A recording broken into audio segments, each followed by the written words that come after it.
আপনারা দেখছেন news now, খবরের নতুন ভাষা। तेलंगाना सब डिवीजन के जंगली इलाकों में फिर से जंगली हाथियों का दहशत फिर से फैल चुका है। चकमा घाट इलाके में चंपलाई इलाके में गाय चराते समय हाथी के हमले में 60 साल से ज्यादा उम्र के एक आदमी गंभीर रूप से घायल हो गया। तेलंगाना सब डिवीजन के चकमा घाट जंगल के चंपलाई इलाके में जंगली हाथी के हमले में 60 साल से ज्यादा उम्र के धनंजय विश्वास नाम के एक स्थानीय आदमी गंभीर रूप से घायल हो गया। गाय चराते समय अचानक उसका सामना हाथियों के एक झुंड से हो गया और उसे अपनी जान बचाने के लिए जंगल में एक खाई में कूदना पड़ा। इस घटना में वह गंभीर रूप से घायल हो गया था और बेहोशी की हालत में उसे बचाया गया और अभी तेलंगाना सब डिस्ट्रिक्ट हॉस्पिटल में उसका इलाज चल रहा है।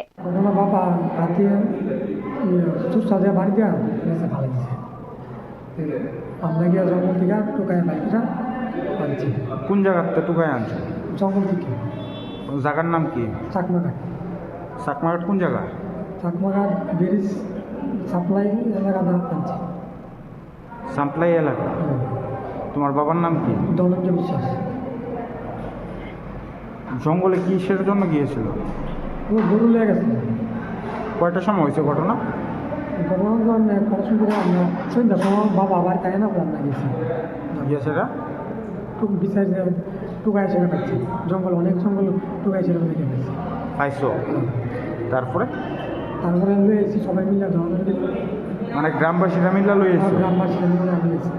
আচ্ছা, বন দপ্তর কর্মীরা আইছে? না, অন্য আইছে না। পুলিশ কর্মী আয়া দেখে গেছে? পুলিশ কর্মী কোন হসপিটালে লয়ে আইছে? তেলেমুড়া হসপিটাল। তাদের অবস্থা কীরকম? বেশি ভালো না। তাদের কি রেফার করছে? না, রেফার করছে না, তেলেমুড়া হসপিটালে আছে। তোমার নাম কি? রাতন বিশ্বাস। তোমার কি হয়? बाबा। तुम्हारा बाबा है? तेलंगाना और आसपास के जंगलों में जंगली हाथियों और इंसानों के बीच लंबे समय से चल रहे टकराव में यह एक और चिंताजनक अध्याय है। पिछले कुछ सालों में हाथियों के झुंड बार बार इलाके में घुस आया है, फसलों को नुकसान पहुंचाने और घरों में तोड़फोड़ जैसे लेकर इंसानों के मारे जाने तक की घटनाएं सामने आई है।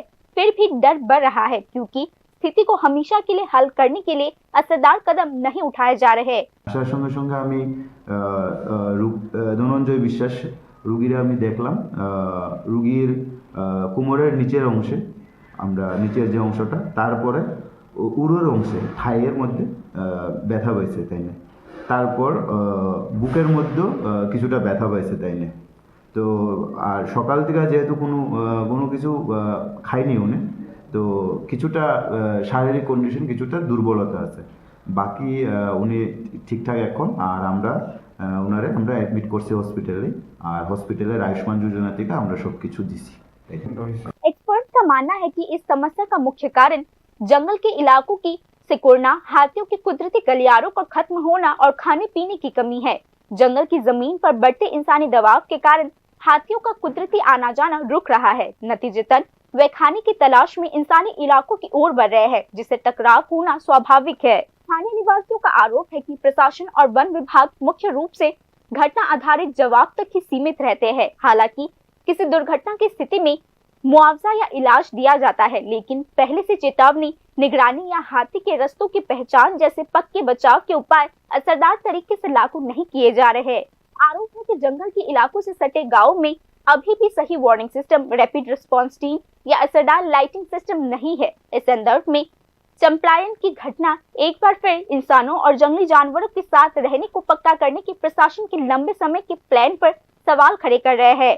संबंधित इलाके के लोगों का मानना है कि सिर्फ हाथियों को भगाना ही जरूरी नहीं है, बल्कि उनके कुदरती रास्तों को फिर से बनाना, जंगलों को बचाना और स्थानीय लोगों को जागरूक और सुरक्षित रखने के लिए मिलकर काम करने की पॉलिसी अपनाना उतनी ही जरूरी है।